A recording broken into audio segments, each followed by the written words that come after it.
Lynette here. Yesterday was extremely depressing for me in the morning because I learned that Theresa May had survived her no confidence vote. I was anxiously awaiting this. She had to get 48 letters of no confidence from the parliament members, which she did, and that triggered the vote, and it was 200 to 117 in her favor. Now that seems pretty good to me, but she, in her own party, she only got 2/3 of the vote. And again, that seems pretty good to me, but apparently the pundits and politicians and people that are very smart over there said, no, this is not good. This is bad.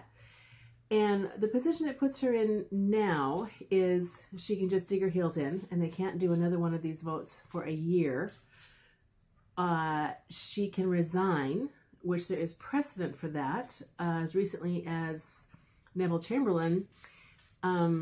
So he's prime minister, he goes off to Germany and he meets with Hitler, and Hitler says, oh no, it's all good, and Neville comes back and tells the parliament that Hitler's a great guy, had lunch with him, it's all fine. And then Hitler goes and invades Poland, which was rude and inconsiderate, and so then Neville had to declare war, because what choice did he have? Well, Hitler had already, chewed up several countries at that point. And finally, there was a vote of no confidence in him, and he survived that. But 2 days later, he went to the king and resigned. I think, too, but his health was bad. He died within the year from cancer.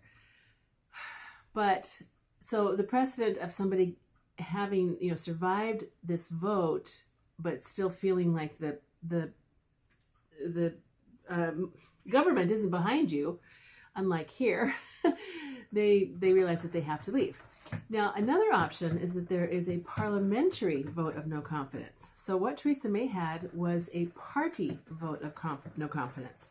And if you think you remember back to a couple weeks ago or a week and a half ago, Angela Merkel of Germany lost her position as the leader of her party, but she's still chancellor. So this seems very strange to us, but let's face it, their politics are, to us, they seem like they come from another world. They're just so strange. I'm not sure everybody over there understands them either, to tell you the truth. But, okay, so there is this opportunity. I don't see it happening if they couldn't get enough votes for just the leader of her party to vote her out. They're never going to get enough people that are going to actually stand up. What they have to do is stand up on the floor of Parliament and say, we want you to go, period. And if the government can't form a government that agrees with them in 14 days, they're gone. It's not going to happen. But that is option 3B. She went off to the EU, to Brussels today, to grovel and wring her hands and wear really bad jewelry. I can't stand that woman. And say, well, gosh, I passed my vote. Aren't I a good girl? Now you should give me some stuff. And the EU, although we don't really know yet, we'll know tomorrow, they said ahead of time, we're not going to give you nothing, because we already told you that this is the deal, the one that we sent you home with here a couple weeks ago, where we got everything and you got nothing. That was the deal. And she said, okay. So she has until they're going to go on Christmas vacation and come back on January 7th. And at that point, she is going to have to try to get Parliament to agree to some sort of deal that she can take by the 21st back to the EU. This does not look good. The options, of course, are no deal, which I assume means just some sort of chaos. The true Brexit, which is what people very specifically voted on, was to get their borders back, their tariffs back, all their trade, immigration, all that stuff, get that all back. And the EU said, oh, so silly. Of course we're not going to let you have that. We want your money, but we don't want to let you have any sovereignty. Seems like a good plan to me. The EU is such a monolith. It's such a monster. Sargon of Akkad, who's sort of the granddaddy of YouTubers, he's a British guy.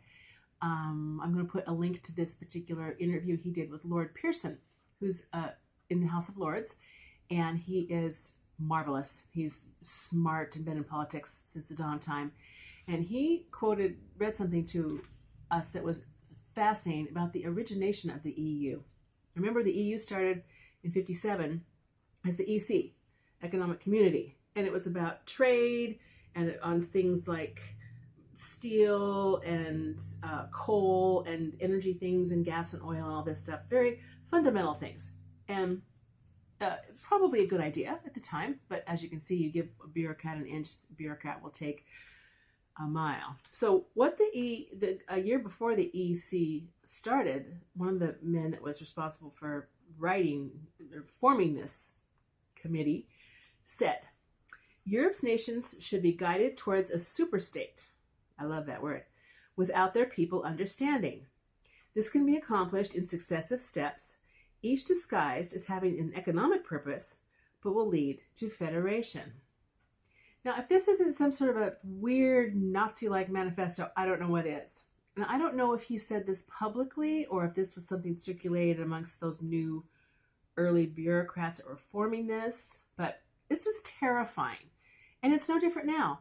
There's 20-some thousand, I think the number is 22,000, this Lord Pearson said, regulations that since the EU's inception have been foisted off on Great Britain, and I assume it's all of Europe. This is things like your pork sausage, the link sausage can only be 2 inches long, it can't be 2.5 inches long because that would be too long. And your hams have to be cured for 21 days and not 23 days. I'm making those up, just crazy things. Literally things like whether you can hang stuff in a butcher shop window or they have to be back in a cold case properly. So whether you can mail something or not, a food product, just the bureaucracy this is a huge reason why the everyday people of Great Britain wanted to get out from under it, because it's a stranglehold.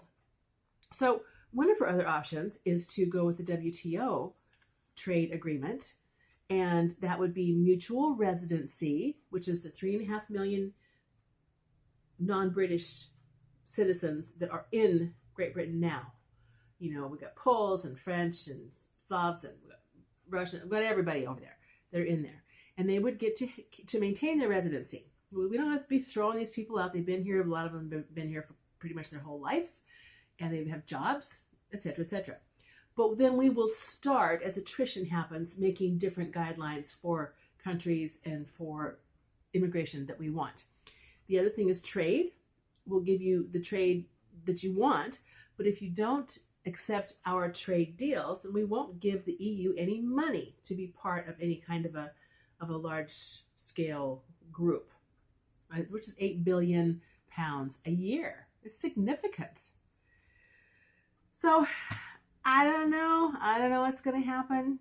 I really think that the British people have just got to find the brass cojones to stand up and act like their French brothers and sisters and do something more violent. I'm not saying violence, I'm saying strength. I'm saying they've got to scream more.